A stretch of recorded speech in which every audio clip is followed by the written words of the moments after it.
Welcome to SKP learning. तो friend, परीक्षा नियामक प्राधिकारी द्वारा आयोजित 2021 में जो उत्तर प्रदेश जूनियर एडेड विद्यालय भर्ती होने वाली है, अभ्यास सीरीज में यूपी टेट 2014 का सामाजिक विज्ञान का हल प्रश्न पत्र आपके सामने लेकर आया हूं। तो वीडियो अच्छा लगे तो वीडियो को लाइक करके चैनल को सब्सक्राइब करके अपने ग्रुपों में ज़्यादा से ज़्यादा शेयर करिए। चलिए शुरू करते हैं।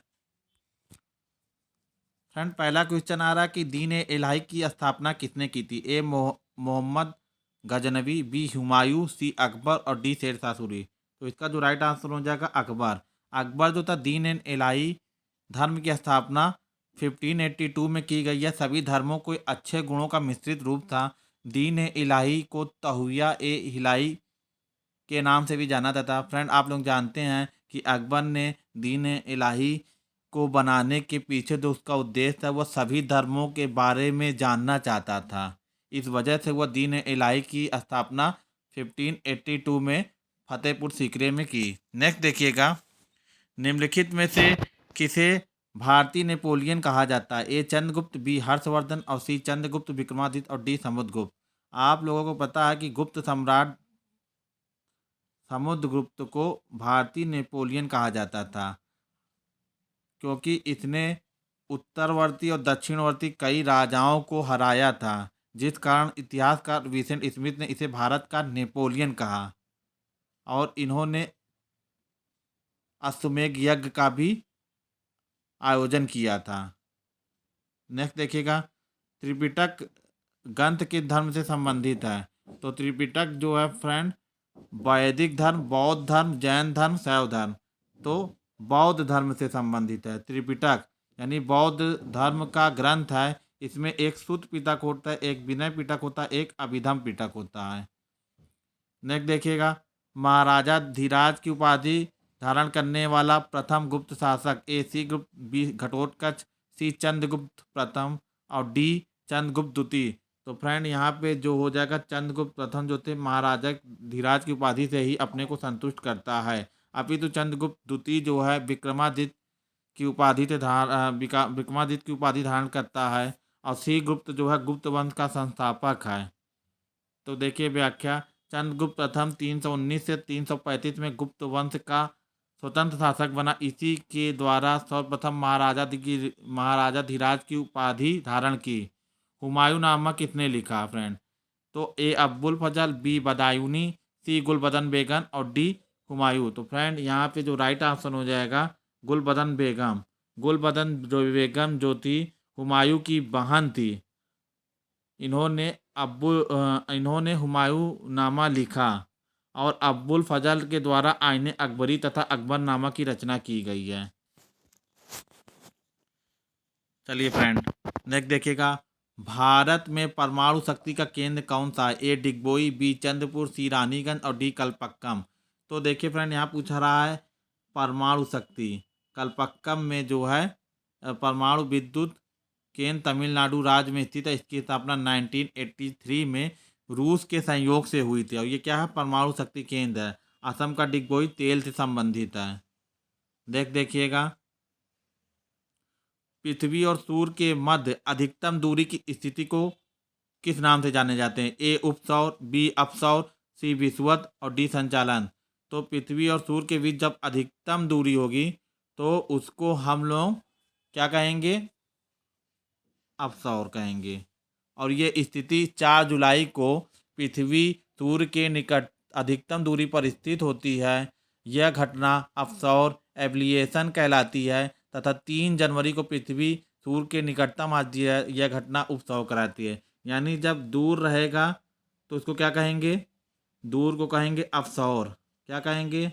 अपसौर। और ये घटना अपसौर की कब होती है? तो ये 4 जुलाई को होती है फ्रेंड, याद रखिएगा। और उपसौर की घटना 3 जनवरी को उपसौर की घटना होती है। उपसौर की घटना 3 जनवरी को होती है। तो नेक्स्ट देखिएगा, निम्नलिखित तिथियों में से किस पर ग्रीष्म आयांत होता है? 22 दिसंबर, 21 मार्च, 23 सितंबर, 21 जून। तो फ्रेंड, यहाँ पे हो जाएगा राइट आंसर 21 जून। 21 जून को क्या हो जाएगा, ग्रीष्म आयांत हो जाएगा। 21 जून को सूर्य कर्क रेखा पर लंबवत चमकता है। परिणामस्वरूप उत्तरी गोलार्ध में सबसे बड़ा दिन तथा ग्रीष्म ऋतु होती है। घटना कर्क संक्रांति या ग्रीष्म आयांत कहलाती है। 22 दिसंबर को सूर्य मकर रेखा पर लंबवत चमकता है। परिणामस्वरूप उत्तरी गोलार्ध में सबसे छोटा दिन तथा शीत ऋतु आती है। तो यहाँ पे जो ग्रीष्म आयांत होगा तो 21 जून को होगा, ग्रीष्म ऋतु होगी। उत्तरी गोलार्ध में सबसे बड़ा दिन होगा। नेक्स्ट देखिएगा, निम्नलिखित पर्वत प्रकारों में से कौन सा भ्रंशन द्वारा उत्पन्न होता है? ए वलित, बी ज्वालामुखी, सी गुंबदाकार और डी अवरोधी। तो इसका जो राइट आंसर हो जाएगा, भ्रंशन द्वारा उत्पन्न होता है अवरोधी पर्वत। अवरोधी यानी ब्लॉक पर्वत का निर्माण भ्रंशन के द्वारा होता है। इसका ढाल तीव्र तथा शिखर समतल होता है, जैसे ब्लैक फॉरेस्ट जर्मनी का और साल्ट रेंज पाकिस्तान का। नेक्स्ट देखिएगा, निम्नलिखित देशों में से किसमें मियान ज्वालामुखी पर्वत स्थित है? ए संयुक्त राज्य अमेरिका, बी फिलीपींस और सी चिली और डी जापान। तो फ्रेंड इसका जो राइट आंसर हो जाएगा, मियान ज्वालामुखी एक क्या है, एक्टिव वोल्केनो है जो फिलीपींस के लुजाने द्वीप पर स्थित है। इस तरह बी ऑप्शन सही हो जाएगा।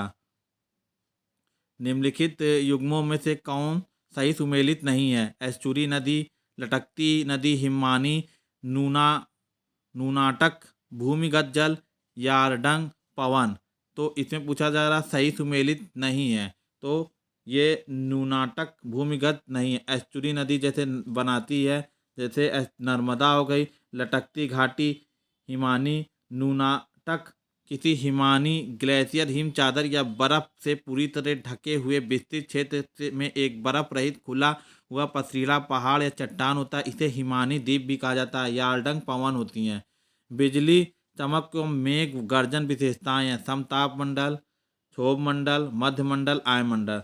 तो बिजली चमक एवं मेघ गर्जन से संबंधित जो मंडल होगा, आप जिसमें रहते हैं, क्षोभ मंडल। क्षोभ मंडल के ऊपर होगा समताप मंडल। समताप मंडल के ऊपर हो जाएगा मध्य मंडल। मध्य मंडल के ऊपर हो जाएगा आयन मंडल। और आयन मंडल के बाद क्या हो जाएगा, बहिर्मंडल। तो इस प्रकार की ऐसी संरचना होती है। एक में क्षोभ मंडल होगा, एक में समताप मंडल होगा, एक में मध्य मंडल होगा, एक में आयन मंडल होगा, एक में बहिर्मंडल होगा।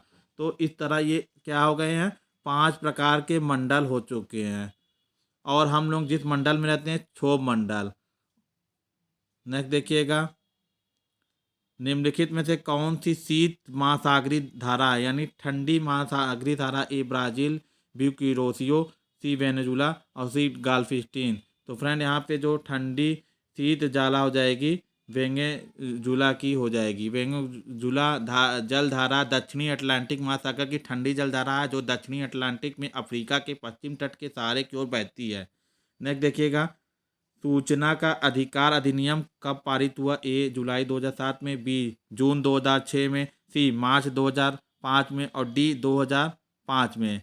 तो जो सूचना का अधिकार है, राइट टू इंफॉर्मेशन, जून 2005 में संसद में पारित किया गया। और यह अधिनियम 12 अक्टूबर, कब, 12 अक्टूबर 2005 को क्या बन गया, एक संवैधानिक अधिकार हो गया, यानी संविधान में इसकी वर्णन मिलता है। भारत में दल, नेक्स्ट देखिएगा, भारत में दल विहीन लोकतंत्र का प्रस्ताव सर्वप्रथम किसने प्रस्तुत किया? ए जयप्रकाश नारायण, बी एम.एन. राय, सी महात्मा गांधी और डी विनोबा भावे। तो आपको पता होगा कि जयप्रकाश नारायण जो थे, वह दल विहीन लोकतंत्र का प्रस्ताव लोकनायक जयप्रकाश नारायण द्वारा प्रस्तुत किया गया। जयप्रकाश नारायण भारत में इंदिरा गांधी के शासनकाल में 1975 में संपूर्ण क्रांति की संज्ञा दी थी।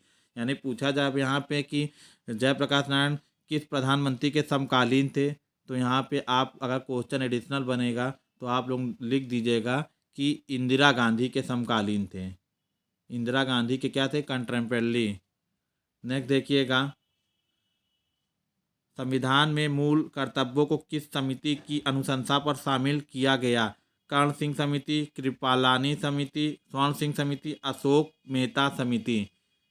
तो यहाँ जो राइट आंसर हो जाएगा, सरदार स्वर्ण सिंह समिति पे मूल कर्तव्यों को शामिल किया गया। अशोक मेहता संबंधित जो है पंचायती राज से संबंधित है। नेक्स्ट देखिएगा, वित्त आयोग के गठन का प्रावधान भारतीय संविधान के किस अनुच्छेद में? अनुच्छेद 280, अनुच्छेद 270, अनुच्छेद 380, अनुच्छेद 180। तो फ्रेंड यहाँ वित्त आयोग यानी फाइनेंस कमीशन की बात हो रही है। तो यहाँ पे भारतीय संविधान का एक आर्टिकल आता है 280 यानी 280 में वित्त आयोग का गठन किया गया। वित्त आयोग का मुख्य कार्य क्या है? राज्य तथा केंद्र सरकारों के बीच जो वित्तों का बंटवारा होता है। एन के सिंह वित्त आयोग के सचिव हैं वर्तमान में। तो इस तरह आपका जो राइट आंसर हो जाएगा संविधान के आर्टिकल 280। नेक्स्ट देखिएगा, संविधान प्रश्नों की सुनवाई निम्न में से कितने न्यायाधीश करते हैं? यानी जो संविधान से संबंधित मामले होते हैं, जैसे केशवानंद भारती बनाम केरल राज था, उसमें कितने जजों की बैठक होती है? A5, B10, C7 और D9। तो इसका जो राइट आंसर हो जाएगा 5 जजों की सुनवाई होती है किसी संवैधानिक पद के मामले के लिए। लोक अदालत द्वारा पहली बार मुकदमे की सुनवाई कब की गई? 6 अक्टूबर 1985, 4 अप्रैल 1977, 26 जनवरी 1950 और D 23 सितंबर 2013। तो इसका जो राइट आंसर हो जाएगा 6 अक्टूबर 1985 को पहली बार मुकदमे की सुनवाई की गई। नेक्स्ट देखिएगा, संविधान सभा किसके अंतर्गत स्थापित की गई? Cripps mission, B cabinet mission, C Wavell plan और डी नेहरू रिपोर्ट। तो आपको पता होगा कि कैबिनेट मिशन के द्वारा स्थापित की गई संविधान सभा। मार्च 1946 में कैबिनेट मिशन भारत आया, जिसका मुख्य कार्य भारतीयों को सत्ता हस्तांतरित करने के उपाय सुझाना था। इसी मिशन की सिफारिश पर जुलाई 1946 को संविधान सभा का गठन किया गया। संविधान सभा की प्रथम बैठक 9 दिसंबर 1946 को आयोजित की, जिसकी अध्यक्षता डॉक्टर सच्चिदानंद किए। यानी इसकी अध्यक्षता करने वाले वृद्ध व्यक्ति जो थे डॉक्टर सच्चिदानंद सिन्हा अस्थायी थे। और 11 दिसंबर को अस्थायी सदस्य बनते हैं डॉक्टर राजेंद्र प्रसाद। नेक्स्ट देखिएगा, दक्षेश के किस देश ने संविधान निर्माती सभा का हाल में ही चुनाव हुआ? ए बांग्लादेश, बी नेपाल, सी मालदीव और डी भूटान। तो यहाँ पे राइट आंसर हो जाएगा प्रश्नकाल के दौरान नेपाल में 2014 में संविधान निर्माती सभा का हाल में चुनाव, यानी दक्षेश के ऐसे सदस्य जिनका चुनाव हुआ था तो वो नेपाल हो जाएंगे 2013 में। नेक्स्ट देखिएगा, पंडित सारंग देव द्वारा रचित ग्रंथ का नाम है संगीत सुधाकर, संगीत दिवाकर, संगीत सात और संगीत रत्नाकर। तो पंडित जो है सारंग देव जो थे, ये इनका जो संबंध है ये है संगीत रत्नाकर से संबंधित है। पंडित सारंग देव द्वारा रचित पुस्तक का नाम है ये। नेक्स्ट देखिएगा, भारत में सांगीतिक विकास के क्रम को किस काल क्या स्वर्ण युग कहा जाता है? मध्यकाल का, प्राचीन काल का, ब्रिटिश काल का, आधुनिक काल का। तो इसका जो राइट आंसर हो जाएगा फ्रेंड मध्यकाल। मध्यकाल को भारतीय संगीत का स्वर्ण काल कहा जाता है, क्योंकि इस काल में शासकों द्वारा प्रसिद्ध संगीत विद्वानों को प्रशय दिया गया, जिसके द्वारा संगीत के क्षेत्र में अभूतपूर्व खोज की गई तथा संगीत की कई नवीन शैलियों का विकास हुआ। नेक्स्ट देखिएगा, क्रमिक पुस्तक मल्लिका किसके द्वारा लिखी गई? पंडित वीना भातखंडे, पंडित नाला गुणे, पंडित वीदी पलुस्कर, पंडित दी कैलकाणी। तो ये हो जाएगा भातखंडे द्वारा। नेक्स्ट देखिएगा, इनमें से एक संधि प्रकाश राग है जौनपुरी, भैरवी, बिहाग, वृंदावनी। तो इसका क्या राइट आंसर हो जाएगा? भैरवी। भैरवी क्या होती है? प्रातः काल गाया जाने वाला एक राग है, इसे संधि प्रकार का राग कहते हैं। इनमें से एक संगीतमय वेद है ऋग्वेद, सामवेद, यजुर्वेद, अथर्ववेद। तो आप लोगों को पता है कि सामवेद है। ऋग्वेद क्या है? ऋग्वेद प्रथम और प्राचीन वेद है। ऋग्वेद के बाद सामवेद और यजुर्वेद क्या है? गद्य और पद्य में लिखा गया। और अथर्ववेद क्या है? जादू, टोना, टोटका, वशीकरण इत्यादि की बातें हैं। ऋग्वेद में बस प्रसिद्ध मंत्र क्या है? ओम भूर्भुवः स्वः है। नेक्स्ट देखिएगा, अल्फासो एक प्रचलित किस्म है नाशपाती की, केला की, आम की, सेब की। तो अल्फासो क्या है? अल्फासो जो है आम की एक प्रचलित किस्म है। पहाड़ी क्षेत्रों में बाग लगाने की कौन सी विधि अपनाई जाती है? षटभुजाकार, आयताकार, कंटूर विधि और पूरक विधि। तो आप लोगों को पता है कि जो पहाड़ी क्षेत्र होते हैं वहाँ कृषि करने के लिए कंटूर विधि यानी सीढ़ी नुमा, step by step step by step जो होती है खेती की जाती है। स्टेप बना होता है और इस स्टेप में पहाड़ी ढाल का जैसे पानी रुके ना और ये पानी चला जाए बरसात में। नेक्स्ट देखिएगा, जेली बनाने के लिए अति आवश्यक है साइट्रिक एसिड, फल का गूदा, नमक और पैक्टीन। तो एसिड बनाने के लिए जो बहुत ज़रूरी चीज़ होती है वो पैक्टीन होती है। पैक्टीन पादपों की कोशिकीय भित्ति से निर्मित एक चिपचिपा पदार्थ है जिसका प्रयोग जैम तथा जेली बनाने में किया जाता है। पैक्टीन अति आवश्यक है। आम की कौन सी किस्म बहुभूणी होती है? अल्फासु, नीलम, चंद्रकली और दशहरी। तो ये चंद्रकली हो जाएगी, बहुभूणी होती है।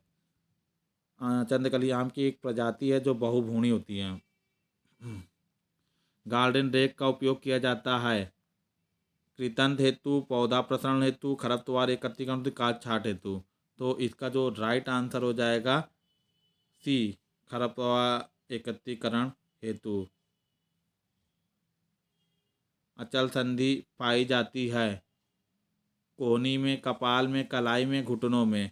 तो कपाल में अचल संधि पाई जाती है, तो इस प्रकार बी राइट आंसर हो जाएगा। जल का रासायनिक सूत्र H2O2, H2O, HO2 और 2H2O। तो H2O यानी हाइड्रोजन हो जाएगा और ऑक्सीजन हो जाएगा। क्या हो जाएगा? ऑक्सीजन हो जाएगा। हाइड्रोजन प्लस ऑक्सीजन, हाइड्रोजन के 2 कणु, ऑक्सीजन के 1 कणु। रक्त की शुद्धि किस अंग में होती है? गुर्दा, हृदय, अमाशय और फेफड़ा। तो रक्त की जो शुद्धि होगी आपके कहाँ पे होगी? तो रक्त की शुद्धि आपकी फ्रेंड कहाँ पे होगी? तो किडनी में होती है। यानी फिल्टर कौन करता है रक्त को? किडनी करता है। इसीलिए जब किसी को बीमारी होती है किडनी से संबंधित, तो उसका जो रक्त शुद्धिकरण का कार्य जो है बाधित हो जाता है, जिस कारण लोगों की मृत्यु हो जाती है। तो डायलिसिस क्या होता है? किडनी का होता है। लार ग्रंथि में कौन सा पाचक तो स्रावित होता है? Ptyalin, Lenin, amylase, pepsin. तो टाइलिन नामक रस जो है स्रावित होता है। नेक्स्ट देखिएगा, किस प्रकार के वस्तुओं में अरारोट का कल्प दिया जाता है? ऊनी, सूती, रेशमी, कृत्रिम। तो सूती वस्तुओं में अरारोट का कल्प दिया जाता है जिससे वो कपड़े कड़क बन सकें। नेक्स्ट देखिएगा, निम्न में से किस प्रकार का मृदा जल पौधे द्वारा ग्रहण किया जाता है? गुरुत्वीय जल, कोशिकीय जल, अंतर्गाही और इनमें से सभी। तो इसका जो राइट आंसर हो जाएगा कोशिका जल। नेक्स्ट देखिएगा, दूध में सर्वाधिक वसा उत्पादन करने वाली भैंस है? जाफरदारी, मुर्रा, मेहसाना, भदावरी। तो राइट आंसर हो जाएगा फ्रेंड भदावरी। राइट आंसर क्या हो जाएगा? भदावरी जो होती है सबसे अधिक फैट होती हैं उस गाय में। गुल्ली डंडा फैलेसिस माइनर किस रोग का प्रमुख खरपतवार है? मटर, बाजरा, मक्का, गेहूँ। तो गेहूँ का ये एक प्रकार का क्या है? खरपतवार है जिससे फसलें नष्ट हो जाती हैं। भंडारण के समय बीज में नमी की प्रतिशत होती है 8 से 10, 20 से 25, 30 से 35, 40 से 55। तो 8 से 10% जो है नमी यानी मॉइस्चराइजर रहता है। निम्न में से कौन सा भू क्षरण का कारण नहीं है? जल, वायु, ढाल के विपरीत जो है तीस रहित खेती। तो राइट आंसर हो जाएगा ढाल के विपरीत जुताई। नेक्स्ट देखिएगा फ्रेंड, इंद्रधनुष में नीले रंग के बाद कौन सा रंग आता है? लाल, बैगनी, हरा और गहरा नीला। तो इंद्रधनुष में क्या हो जाएगा? हरा रंग आएगा। क्या हो जाएगा? VIVGYOR, ये है वायलेट। इस तरह आपका ब्लू हो जाएगा, फिर क्या हो जाएगा? ग्रीन हो जाएगा, फिर येलो हो जाएगा, फिर ऑरेंज हो जाएगा। वायलेट, इंडिको, ब्लू, ग्रीन, येलो। रस्किन के अनुसार कला क्या है? कला जीवन है, कला सौंदर्य है, कला अभिव्यक्ति है और कला अनुकृति है। तो इसका जो राइट आंसर हो जाएगा फ्रेंड, कला क्या है? कला जीवन है। कला में संसार की सभी वस्तुओं का समावेश होता है। राज ललित कला एकेडमी कहाँ स्थित है? आगरा, लखनऊ, इलाहाबाद, कानपुर। तो राज ललित कला एकेडमी आपके लखनऊ में स्थित है।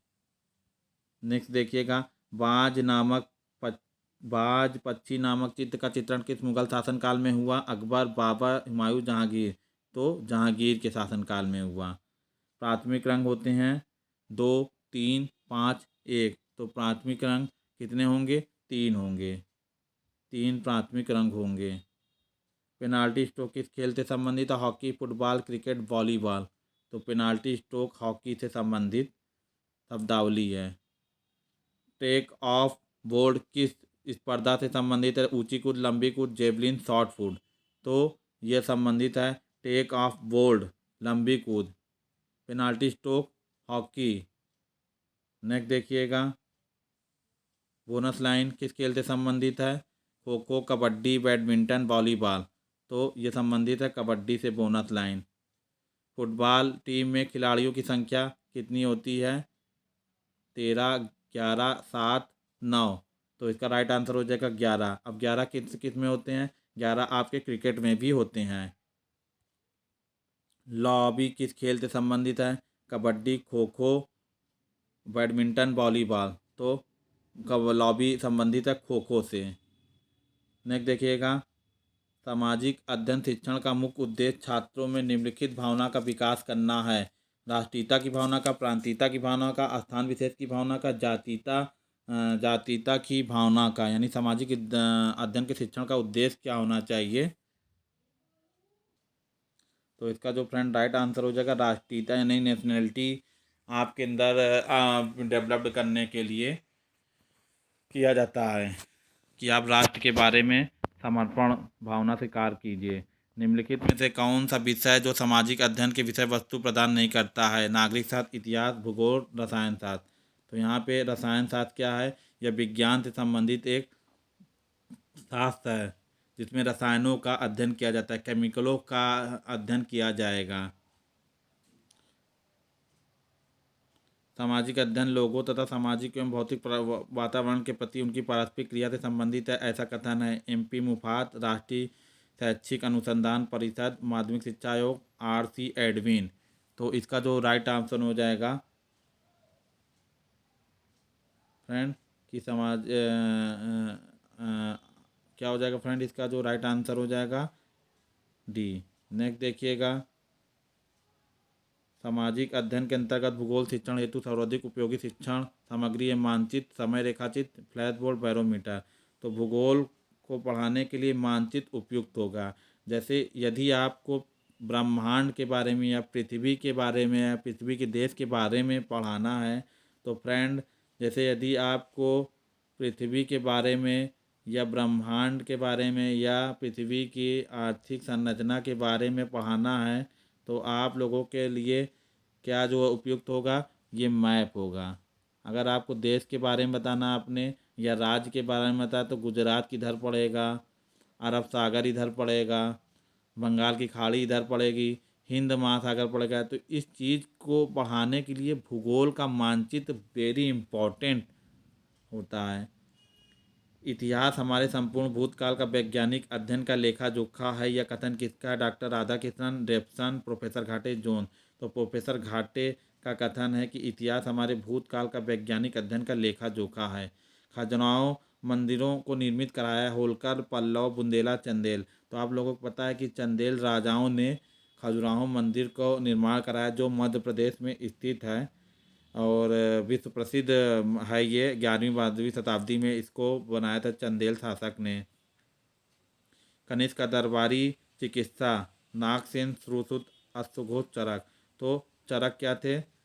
चिकित्सा थे और इन्होंने ही पहली क्या की थी? सर्जरी की थी। कुषाण शासक कनिष्क को कुषाण वंश का वास्तविक संस्थापक माना जाता है। इसके दरबार में प्रसिद्ध चिकित्सा चरक रहते थे। निम्नलिखित में से किसे जहाँ द्वारा निर्मित नहीं कराया गया? ताजमहल, दिल्ली का लाल किला, दिल्ली का जामा मस्जिद और बुलंद दरवाजा। तो बुलंद दरवाजा अकबर की गुजरात विजय के उपलक्ष्य में बनाया गया था।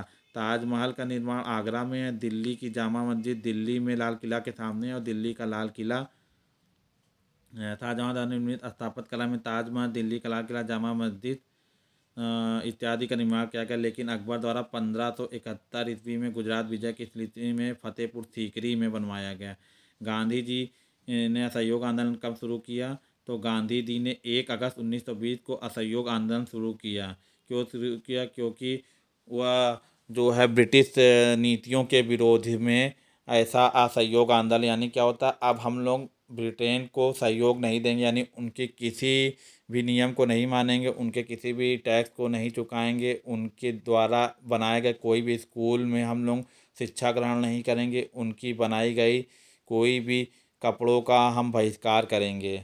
असहयोग यानी क्या होता है, हम लोग उनको सहयोग नहीं देंगे। तो वीडियो अच्छा लगे फ्रेंड तो वीडियो को लाइक करके चैनल को सब्सक्राइब करना ना भूलें, और ज़्यादा से ज़्यादा ग्रुपों में शेयर करके हमारे इस प्रयास का हिस्सा बने। ऐसे ही वीडियो पाने के लिए ज़रूर सब्सक्राइब करें।